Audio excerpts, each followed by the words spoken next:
ఆ సీతారామ ప్రాజెక్టు పనులు కూడా ఈ రోజు ముందుకు పోకుండా ఆగిపోయినటువంటి పరిస్థితి ఉన్నది. ఇలా రైతు సోదరులు గమనించాలి, ఈ ప్రభుత్వం రైతు వ్యతిరేక ప్రభుత్వం. ఆనాడు కేసీఆర్ గారు 24 గంటల కరెంట్ ఇచ్చి చూపించిండు. ఇప్పుడు ఎన్ని గంటల కరెంట్ వస్తుంది? ఎన్ని గంటలు వస్తుంది బాబు? 8-9 గంటలు వస్తుంది. 8-9 గంటలు వస్తుంది. అది కూడా సరిగా వస్తలేదు. 7 గంటలే. మా తాటి గారు చెప్తున్నారు 7 గంటలే వస్తుందట. మత్స్యగారు మీ బాయికాడ ఎంత వస్తుంది? అయితే మీకు ఒక విషయం చెప్పాలి, ఇంకో ముఖ్యమైన విషయం బాగా వినండి. ఇప్పుడు ఏమంటుండు రేవంత్ రెడ్డి, రైతు డిస్కాం పెడతాడట. రైతు డిస్కాం. ఇప్పటిదాకా మన ఖమ్మం జిల్లా ఎన్పీడీసీఎల్ కింద ఉంటది, వరంగల్లోని ఎన్పీడీసీఎల్ కింద ఉన్నది. ఎన్పీడీసీఎల్ నుంచి తీసేసి వ్యవసాయ బావులకు, బోర్లకు, మీ విద్యుత్ కనెక్షన్లకు రైతు డిస్కాం పెడతాడట. ఆ రైతు డిస్కాం కు కేవలం సోలార్ పవర్, రెన్యూవబుల్ ఎనర్జీ మాత్రమే ఇస్తా అంటుండు. సోలార్ పవర్ అంటే ఏంది? ఎండగొట్టినప్పుడు వచ్చే కరెంటు. అది ఎప్పుడు వస్తుంది? పొద్దున 8 గంటలకు స్టార్ట్ అవుతుంది, సాయంత్రం 4 గంటలకు బంద్ అవుతుంది. అంటే మొత్తం తిప్పి తిప్పి కొడితే 7-8 గంటల కరెంటే వస్తుంది. ఆనాడు కేసీఆర్ గారేమో హైదరాబాద్ జూబ్లీ హిల్స్ లో ఏ రకంగా 24 గంటల నాణ్యమైన కరెంట్ వచ్చిందో, మా దమ్ముగూడెం కాడ, మా అశ్వరావుపేటలో కూడా 24 గంటల నాణ్యమైన కరెంట్ ఇచ్చిండు మన కేసీఆర్. ఇప్పుడు రేవంత్ రెడ్డి ఏమంటుండు, ఇది ఫ్రీ కరెంట్ కదా, మీకు రైతు డిస్కాం పెడతా, మీకు సోలార్ పవర్ ఇస్తా, మీకు ఆ జాల్ మస్తయిద్ది అంటుండు. మరి మన పామాయిల్ తోటలకు 7-8 గంటల కరెంట్ ఇస్తే సరిపోతాయా నీళ్లు? పామాయిల్ తోటలు బండుతాయా? ఇవాళ చూడండి, మరి ఇవాళ రేవంత్ రెడ్డిని తెచ్చిన పాపానికి 7-8 గంటలే ఇవాళ సోలార్ పవర్ ఇస్తాం, రైతు డిస్కాం పెడతామని చెప్పి మోసం చేసే ప్రయత్నం చేస్తా ఉన్నారు. అందువల్ల బాగా ఆలోచించండి. ఇదంతా వ్యవసాయ నియోజకవర్గం. అడుగడుగున రైతులకు అన్యాయమే జరిగింది. ఏ ఒక్కటి కూడా మంచి జరగలేదు. మా కోయలు ఉంటారు, మా ఎస్టీలు ఉంటారు, ఇక్కడ మా ఎస్సీలు ఉంటారు. నేను అడుగుతున్న మీ ఎమ్మెల్యే జారే గారు, ఒక్కలకన్నా ఎస్టీ కార్పొరేషన్ లో ₹1 లోన్ వచ్చిందా? ఒక్కలకు. మొత్తం అశ్వరావుపేట నియోజకవర్గంలో గాని, ఖమ్మం జిల్లాలో గాని, ఈ తెలంగాణ రాష్ట్రంలో ఒక్క కోయ బిడ్డకో, ఒక లంబాడి బిడ్డకో, ఒక గోండు బిడ్డకు ₹1 లోన్ వచ్చిందా? ఒక్కరికైనా సహాయం జరిగిందా? ఆనాడు కేసీఆర్ గారు 10% రిజర్వేషన్ ఇస్తానంటే 10% రిజర్వేషన్ ఇచ్చిండు. కోయగూడాలను, లంబాడి తండాలను గ్రామ పంచాయతీలు చేస్తా అంటే గ్రామ పంచాయతీలు చేసి చూపిండు మన కేసీఆర్.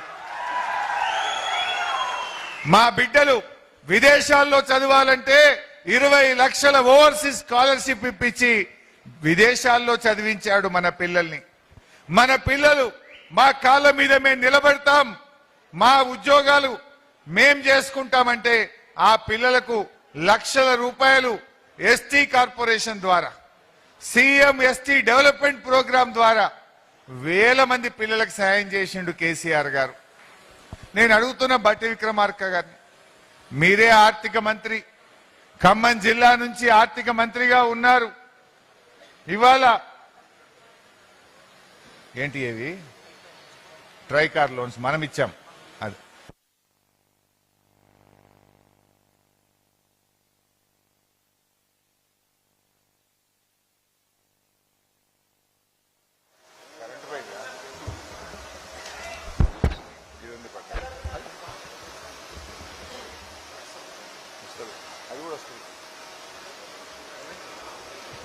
ఈరోజు ఏం జరిగింది?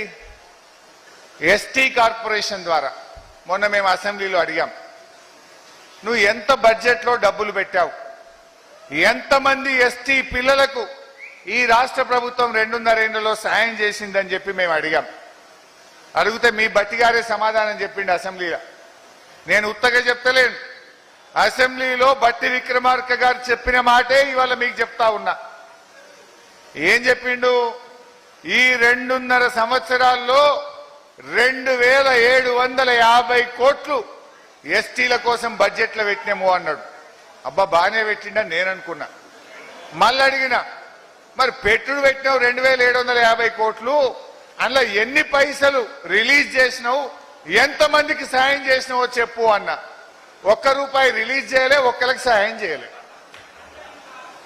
ఇగో ఇది గిరిజనుల మీద ఈ కాంగ్రెస్ పార్టీకి ఉన్న ప్రేమ. ఇది నా మాట కాదు, ఇది రాష్ట్ర శాసనసభలో ప్రభుత్వం చెప్పిన మాట మీ ముందు పెడతా ఉన్నా.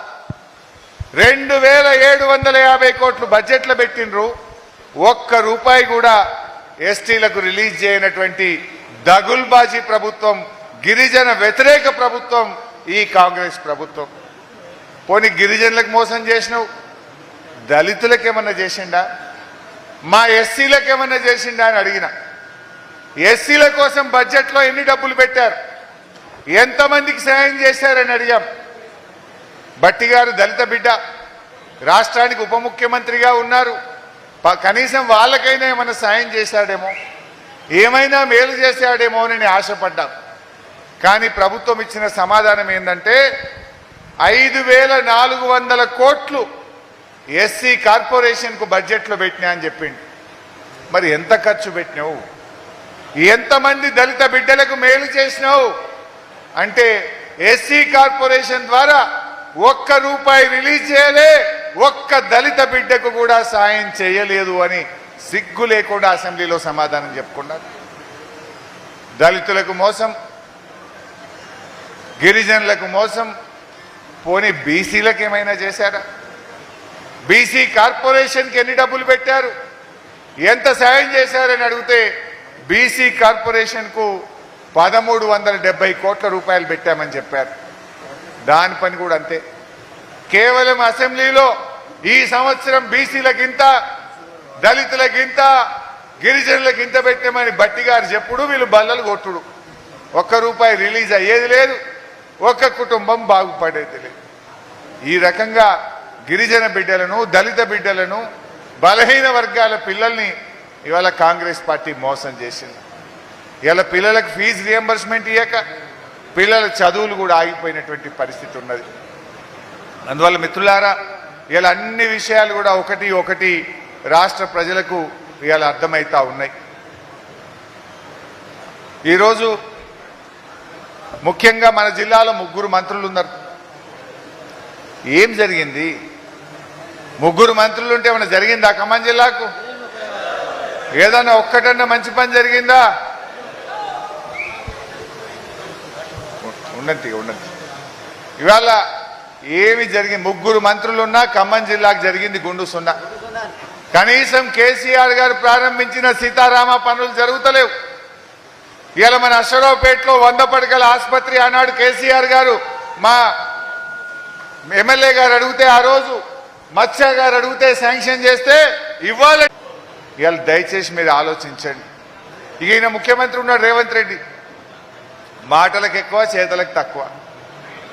ఆయన దగ్గర 3 శాఖలు ఉన్నాయి, విద్యాశాఖ, హోంశాఖ, మున్సిపల్ శాఖ. 3 కూడా అట్టర్ ఫెయిలే. ఖమ్మం జిల్లాకు 3 మంత్రులుండి చేసింది గుండు సున్నా, రేవంత్ రెడ్డి 3 శాఖలు పెట్టుకొని చేసింది కూడా గుండు సున్నా.